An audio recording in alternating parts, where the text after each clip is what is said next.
di sini saya akan menjelaskan tentang pengaturan suhu yang kedua. Oke, sebelum masuk ke videonya, jangan lupa kalian like dan juga kalian komen, dan juga kalian jangan lupa sebarin video ini agar kita bisa belajar sama-sama. Biar tidak lama-lama, kita mulai videonya. Yang pertama, di sini saya akan menjelaskan tentang pengaturan suhu dengan kaidah fisik. Dikenal sebagai kaidah fisik karena pengaturannya itu lebih banyak menggunakan otot-otot tubuh dan secara fisik. Terdapat dua hal kemungkinan yang akan terjadi, yaitu yang pertama suhu tubuh tinggi melebihi normal, dan yang kedua suhu tubuh rendah melebihi normal. Apabila suhu tinggi, maka termoreseptor akan mentransfer suhu pada kulit. Di otak, hipotalamus akan berfungsi sebagai termostat untuk mengatur suhu yang melaluinya. Mekanisme koreksi akan diarahkan atau dirangsang oleh hipotalamus menggunakan koordinasi tubuh. Dan apabila suhu tubuh rendah, termoreseptor akan menaikkan suhu pada kulit. Di otak, hipotalamus akan berfungsi sebagai termostat untuk mengatur suhu pada yang melaluinya. Mekanisme koreksi akan diteruskan atau dirangsang oleh hipotalamus melalui koordinasi tubuh. Yang kedua, saya akan menjelaskan tentang pengaturan suhu tubuh dengan kaidah metabolisme. Dikenal sebagai kaidah metabolik karena pengaturan lebih menggunakan kimia badan daripada secara fisik. Walaupun terdapat beberapa pengaturan yang melibatkan otot-otot, melibatkan peranan yang pertama ada otot rangka, yang kedua ada kelenjar adrenal, yang ketiga ada kelenjar tiroid. Pada keadaan sejuk, hipotalamus akan mengatur otot rangka untuk vasokonstriksi secara aktif. Hal ini menyebabkan seseorang menggigil dan meningkatkan suhu badan.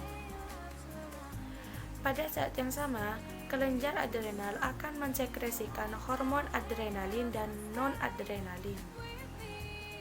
Sedangkan kelenjar tiroid akan mensekresikan hormon tiroksin. Semua hormon ini bertujuan untuk meningkatkan suhu badan dengan cara meningkatkan metabolisme dalam tubuh.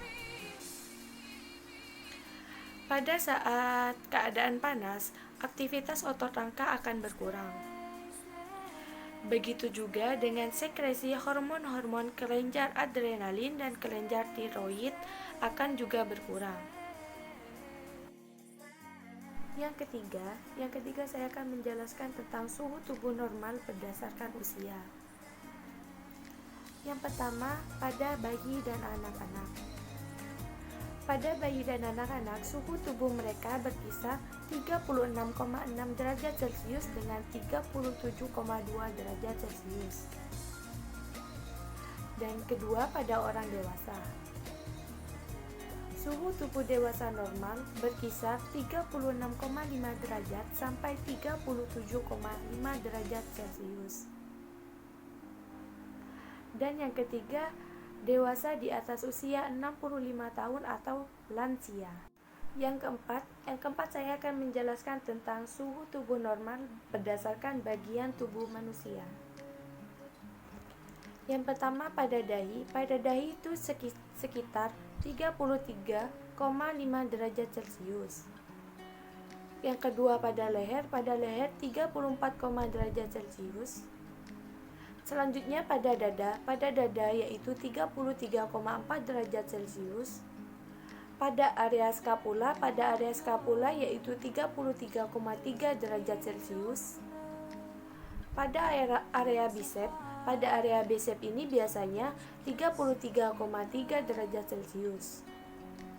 Pada area tricep ini 32,4 derajat Celcius.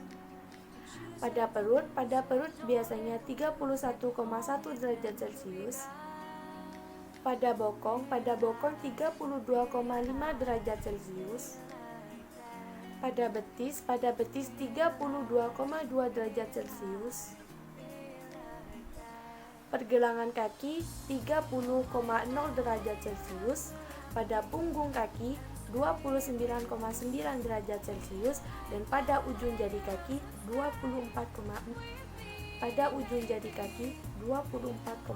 derajat Celcius. Yang kelima saya akan menjelaskan tentang beberapa penyakit yang mempengaruhi perubahan suhu tubuh. Yang pertama yaitu ada demam. Demam terjadi karena mekanisme pengeluaran panas tidak mampu untuk mempertahankan kecepatan pengeluaran kelebihan produksi panas, yang menyebabkan suhu tubuh menjadi abnormal. Demam biasanya tidak berbahaya jika pada suhu 39 derajat Celcius. Yang kedua ada kelelahan akibat panas. Kelelahan akibat panas mengakibatkan kehilangan cairan dan elektrolit secara berlebihan yang disebabkan oleh lingkungan yang panas. Yang ketiga ada hipotermia. Hipotermia, peningkatan suhu tubuh sehubungan dengan ketidakmampuan tubuh untuk meningkatkan pengeluaran panas atau menurunkan produksi panas atas hipotermia. Selanjutnya ada heat stroke. Pajanan yang lama terhadap sinar matahari atau lingkungan dengan suhu tinggi dapat mempengaruhi mekanisme pengeluaran panas. Kondisi ini disebut heat stroke, kedaruratan yang berbahaya panas dengan angka mortalitas yang tinggi. Dan yang terakhir ada hipotermia. Hipotermia, pengeluaran panas akibat paparan terus-menerus terhadap dingin mempengaruhi kemampuan tubuh untuk memproduksi panas yang mengakibatkan hipotermia. Hipotermia diklasifikasikan melalui pengukuran suhu inti. Yang pertama ada ringan, 33 derajat sampai 36 derajat Celcius. Sedang, 30 derajat sampai 33 derajat Celcius. Berat, 20 derajat sampai 30 derajat Celcius. Sangat berat, kurang lebih 30 derajat Celcius. Sekian penjelasan dari saya. Kurang lebihnya mohon maaf. Jika ada salah kata dari saya, mohon dimaafkan. Jangan lupa like, komen, dan sebarkan video ini. Oke? Assalamualaikum warahmatullahi wabarakatuh.